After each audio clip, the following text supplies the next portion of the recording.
비연주의도 굉장히 많아지고 있어요. 그럼에도 우리가 연애를 해야 되는 이유, 그거는 경험해 본 사람만 알 수 있고 경험해 본 사람만 또 할 수 있는 것 같아. 연애를 좀 겁내하지 않으셨으면 좋겠어요. 처음부터 정말 꼭 맞는 사람을 만나야 될 필요는 없을 수도 있겠구나. 정말 열렬히 좋아할 수 있었다. 개 나쁜 사람을 만나면 저는 그게 불행일 거라고 생각을 했거든요. 행복하셨으면 좋겠습니다.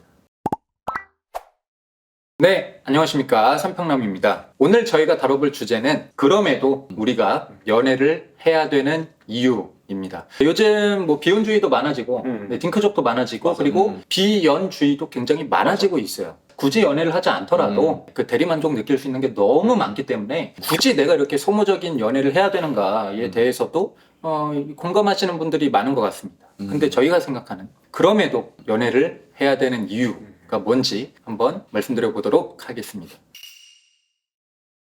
대호님은 왜 연애를 그럼에도 불구하고 해야 된다고 생각하세요?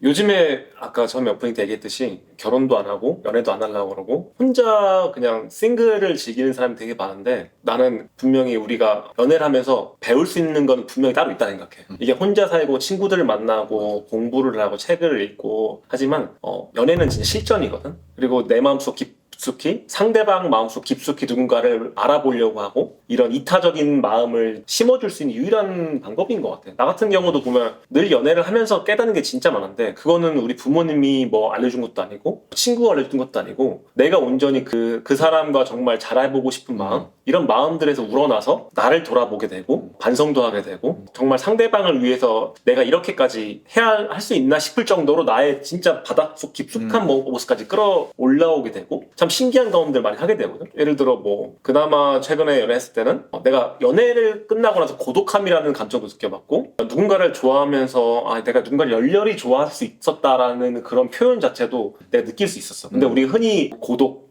열렬함 이게 무슨 뜻일까 추상적이지 않나 했는데 그거는 경험해 본 사람만 알 수 있고 경험해 본 사람만 또 할 수 있는 것 같아. 그래서 나는 어떻게 보면 우리가 누군가를 만나도 감성들 이런 감성들을 풍부하게 지닌 채로 만나면 나는 그 사람의 내면 자체가 더 아름다울 수 있다 생각하거든. 표현도 그렇고. 확실히 이 코어, 사람의 코어 자체를 뒤흔드는 것은 열렬한 연애밖에 없는 것 같아요. 네, 그러니까 제가 생각했을 때도 좀 공감이 되는 게 사람이 살면서 바꿔야 하지만 절대로 안 바뀌는 게 저는 세 가지 부류가 있다고 생각해요. 첫 번째, 나만의 아집과 곤조.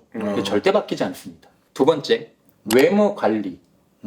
네, 이거 또 해야 되는데 필요를 느끼지 않으면 굳이 하지 않고요. 세 번째는 이성의 사고방식을 저희가 연애를 안 한다라고 했을 때 잘 모를 경우가 많아요. 왜냐면 상대 이성 같은 경우에도 또 여사친들 여자로서의 감정이 극으로 갔을 때의 특징이 있고 물론 이제 사람마다 다르지만은 그래도 이제 남녀 간에도 차이가 있지 않겠습니까? 그런 것들은 사회에서는 잘 안 보이거든요. 사람들이 다 이제 그런 것들을 감추기 때문에 그러니까 그런 것도 또 이해를 해야죠. 세상에 반은 남자고 여잔데 이 상대들이 어떤 사고방식을 갖고 있나에 대해서도 이해가 좀 필요하고요. 네. 그래서 이 세 가지를 다 뒤바꾸려면 보통 못 뒤바꾸기 때문에 연애에서 힘든 거야. 맞아. 연애에서 실패를 하면 거기서 오는 상실감 때문에 그때서야 이게 나의 단단했던 어떤 이런 고집이나 아집 이런 것들이 이제 녹기 시작하거든요. 네. 용암으로 녹는 거야 다시 암석이. 그러면은 그때서야 나를 좀 재편성하고 더 업그레이드 되고 발전되고 좀 요런 것들은 거의 연애가 유일한 그 계기가 되지 않나. 그 어떤 상황도 나를 내려놓게 하진 못하지. 근데 연애만이 나를 그런 걸 내려놓게 하고 용기 내서 상대방의 의견을 수용할 수 있게 하고 나는 그 유일무이한 것 같아. 그리고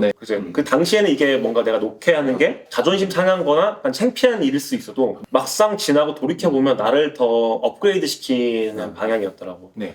제가 그 연애를 해야 되는 이유에 대해서 좀 생각했었던 거는 나에 대한 경험, 나를 알아가는 그 경험. 우리가 연애를 해야 되는 이유는 나를 알아가는데 정말 많은 도움이 되기 때문이라고 저는 생각을 합니다. 바쁜 일상을 살아보면 내가 뭘 좋아하는지도 모를 때가 있어요. 내가 뭘 싫어한지도 모를 때가 있어요. 그렇지만 이 정말 연애라는 것 자체는 내가 좋아하는 사람이라는 거를 전제를 깔고 가는 거잖아요. 그러다 보니까 되게 솔직해질 수도 있고 내가 좋아하는 그런 모습들을 보여주게 된단 말인 거죠. 여성을 통해서 내가 진짜 이걸 좋아하네? 나 이런 걸 별로 안 좋아하네? 이런 것들을 알 수 있어요. 저 같은 경우는 인정에 대한 욕구가 제가 있었던 거에 대해서 전혀 몰랐었거든요. 근데 그런 거를 한 여자를 만나서 나 인정에 대한 욕구를 되게 좋아하네. 그 여자가 인정을 해줬었기 때문에. 그래서 우리 인생이 조금 이제 기니까 내 자신을 다 모르고도 끝날 수 있는 인생이 될 수도 있잖아요. 이 바쁜 현생 때문에. 그래서 내 자신을 또 알기 위해서도 연애는 꼭 필요하다라는 생각을 좀 많이 합니다. 전 사실 그 20대 초반 때 첫사랑이 진짜 기억이 많이 남아요. 좋아하는 표현을 정말 아낌없이 했었어요. 농도 짙은 그 연애를 했었단 말이죠. 그래서 그거를 연애를 했었을 때 정말 행복하구나 라고 생각했는데 다음 연애 때 제가 좋아하는 사람이 있었는데 그걸 3년 동안 짝사랑을 했었거든요. 근데 사람이 이렇게 네. 아픈 모습도 있구나. 네, 근데 너무 아팠어요. 근데 3년이라는 시간 동안 그 짝사랑을 하면서 엄청나게 많이 이렇게 힘든 기간들이 있었거든요. 그러면서 아까 말했듯이 아낌없이 표현해내고 사랑해줘야 된다라는 것 자체가 그게 무너져 내렸던 것 같아요. 저는 그러면서 어떻게 보면 좀 더 저는 뭐 좋게 말하면 사회화가 됐다라고 표현을 하지만 좋아하는 그 정도의 속도를 좀 더 맞추려고 하지 않았나. 그리고 이 사람이 어느 정도 그래서 어떤 사람을 만나고 내가 경험을 하느냐가 정말 중요한 것 같아요. 맞아요. 그게 특히나 그 가치관이 세워지는 단계에서는 그렇게 좀 생각한 것 같아요. 지금 말씀을 들으면서 좀 생각하는 우리가 연애해야 되는 이유 중에 또 하나가 이게 나의 표본을 늘려가는 건 대단히 중요하다고 생각해요. 그 연애로서의 표본인데 만약에 처음에 되게 나쁜 이성을 만난 거예요. 그러면 원래 이성은 이렇구나라는 생각이 들어요.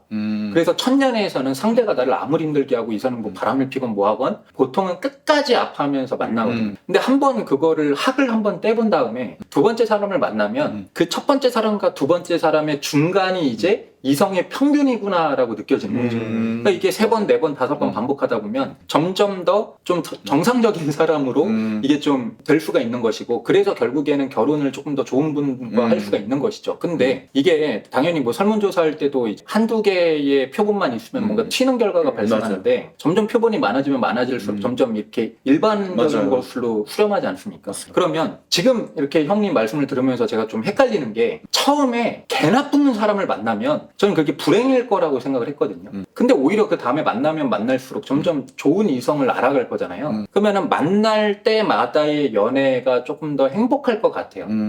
그래서 처음에 그러면 야, 첫 연애 중요하다. 처음에 무조건 좋은 사람 만나야 돼. 라고 해서 형처럼 좋은 사람 만났잖아요, 형. 맞아요. 오히려 그 사람이랑 헤어지게 되니까 그 다음 연애에서 오히려 더 그때를 자꾸 추억하고 맞아요. 돌이켜보게 되고 점점 연애가 좀 힘들어지고 생각보다 괜찮은 사람들이 없을 수도 있겠구나라고 해서 또 연애에 좀 소극적이 되고 이런 것들이 반복되다 보면 이건 좀 불행일 수도 있겠다. 그래서 연애를 좀 겁내하지 않으셨으면 좋겠어요. 처음부터 정말 꼭 맞는 사람을 만나야 맞아요. 될 필요는 없을 수도 있겠구나라는 생각이 좀 있었고요. 맞아요. 그 사람을 만나는 거에 대해서 모든 걸 다 컨트롤할 수는 없거든요. 근데 여기에 대해서 내가 어떤 자세로 대하는지가 중요할 것 같아요. 민성님 말씀하셨던 것처럼 연애를 많이 해봐야 된다라는 그 마음을 가지고 내가 전에 였었던 사람 진짜 별로였네. 그래서 다음에 만날 사람 더 좋은 사람 만날 수 있겠지라는 생각을 가지고 또 연애를 해가면서 더 이렇게 나아가면 좋을 것 같아요. 그래서 좋은 사람 만나는 건 좋을 것 같긴 하다. 하지만 그런 걸 우리가 컨트롤할 수는 없으니 마인드라도 계속 우리가 나아가면서 그거에서 배워가면서 더 좋은 사람을 만나려고 우리가 노력하면 된다라고 좀 생각하면 더 좋을 것 같다는 생각이 드네요. 요즘은요, 연애를 해야 또 애국입니다. 너무 꼰대 같았나?